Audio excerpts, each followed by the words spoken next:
Hello everyone, welcome back to another episode of r/Entitled People. In today's episode, Entitled Kid tries sending his police officer dad after me in a /pro revenge attempt, his plan backfires. I made an entitled little criminal clean her mess. My mom thinks she's entitled to stay with me. Before we get started, make sure to subscribe so you will never miss a video. So let's get started. Entitled Kid tries sending his police officer dad after me in a /pro revenge attempt, his plan backfires. From the mid-90s through early 2000s, I've spent my summers working as a counselor at a Boy Scout summer camp. I've worked in several different program areas, but this story happened when I was the director of the rifle range. Every week we would get a new group of campers, and when they came up to the range for orientation, I would go over all the safety rules. I would finish by telling the kids, you all get one warning on this range, and this is the warning: there are only two safe directions to point your rifles, up in the air or downrange. It doesn't matter if your gun is loaded or unloaded. If you break this rule and deliberately point your rifle in any other direction, you will be kicked off this range and will not be allowed to shoot here for the rest of the week.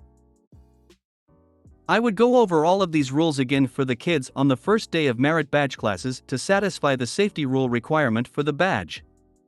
And there were plenty of posters hanging around the range with all of the safety rules on them. In other words, there were no excuses to break them.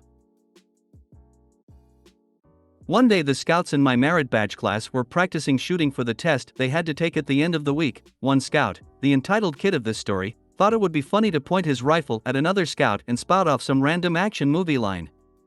I ran up and snatched the rifle from his hands and yelled, "What the hell are you doing?" The entitled scout responds, "Yes, BB, but the gun wasn't loaded." Recite the safety rules now. The entitled scout recited them all, including the part about pointing the gun in a not safe direction. I told him to hand over his shooting ticket. I tore it in half and said he was done on my range for the rest of the week. Later that afternoon, the range was open for free shooting. Everything was going smoothly, until I noticed the entitled scout walking up the trail towards the range with his father, an assistant scoutmaster who was built like an NFL linebacker. After the round of shooting ended, I called a ceasefire and told my assistant to keep an eye on the range while I handled the situation that was about to happen. As I approached the entitled scout and his father, he jumped up and down, pointed at me and yelled, "Yes, that's him. He's the one who tore up my ticket and kicked me off the range." He looks at me and yells, "Yes, you're gonna get it now. My dad's a cop. And you're going to be sorry for what you did." Before I could get a word out, Cop Dad gets in my face and started chewing out drill sergeant style. Now this story happened so long ago that I don't remember exactly what Cop Dad was shouting. I mostly remembered the eating grin the entitled scout gave me as he watched his father tear me a new one. I just stood there quietly and patiently, waiting for my turn to respond. Finally, Cop Dad said something along the lines of, "CD, so what do you have to say for yourself?"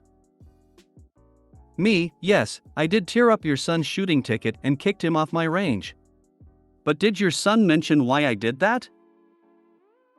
Cop Dad's face went from angry to inquisitive. He blinked in rapid succession as he said, "CD, and no, now that you mentioned it, he didn't tell me why." We both turned our attention to the entitled scout. His smile faded and he shrunk in our presence as he realized that his plan had just backfired. I loved returning the same eating grin that he gave me a few moments earlier. To the entitled scout's credit, he did tell the truth. He probably knew better than to lie to Cop Dad. And if looks could kill, the look on Cop Dad's face would have killed his son several times over. After a moment of silence, he finally said, in one of the most intimidating voices I've heard in my life, "CD, go back to camp and wait for me at your tent. I'll deal with you soon." The entitled scout left to the tune of Dead Man Walking. Cop Dad turned to me and apologized for getting angry and chewing out before knowing all the facts, to which I accepted his apology. For the rest of the week, Cop Dad would come to the range every day during open shoot my rifles and would hang out and talk with me. Turned out he was actually a pretty cool guy. At the end of the week, he told me that when they get home, he will finish his son's rifle shooting merit badge, and he'll make sure that his son will never disrespect a firearm ever again.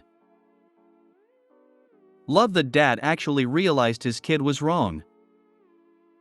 That is the most fortunate end possible for the entitled kid.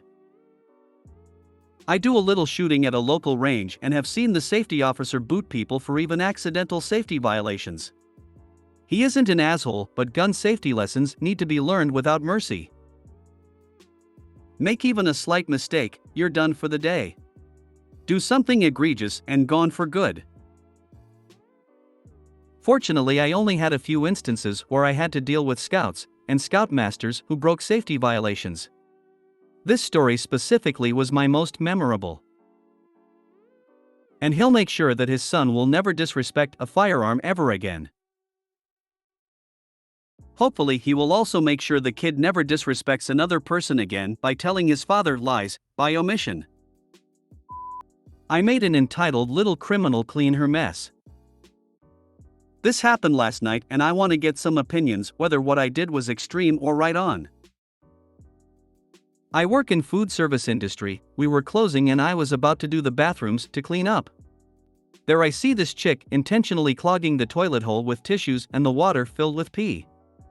I caught her attention and she tried to bolt, but her fat arse tripped herself and fell over while her 3 friends ditched her. No way to run.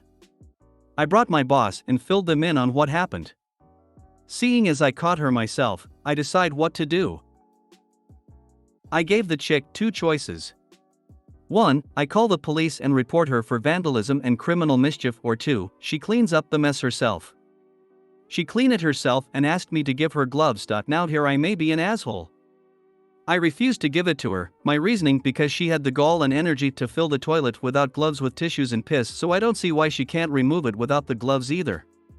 She tried to put up a fight saying it was unsanitary and that it can be dangerous. I said I give a shit since she had no problem filling it without gloves and she is going to remove it without gloves so she can be taught a proper disgusting lesson.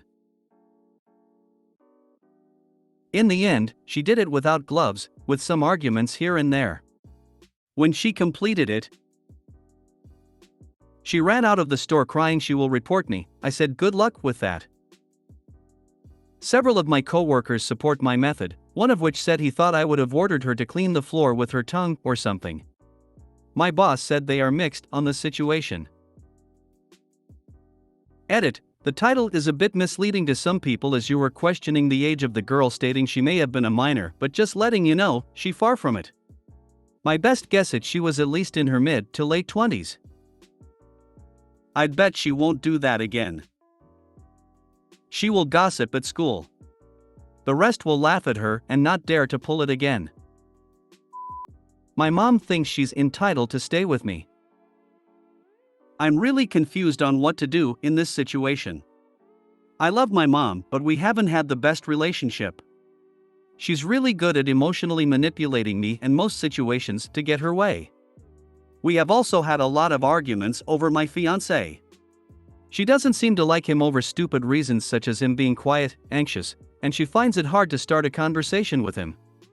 There's other reasons why she doesn't like him, but those are the ones that come to mind. I know she does like him, but she seems to not like him more than liking him or giving him a chance. My mom isn't too old, she's only 65. But she seems to always talk, not having much time left, being close to death, and now she seems to be planning if my dad dies first, like what would happen to her. She has always told me and my brother that she will stay with one of us for the remainder of her life. As much as I love my mom, I feel like her living with me, my fiancé, and the kids we have at the time will be so chaotic. Also, my fiancé and I might be living between here in New York and his country of South Korea. We would be going back and forth whenever we can. My mom and my brother always had the better relationship, so I would think they would be better off living together. But of course it's just a stupid assumption.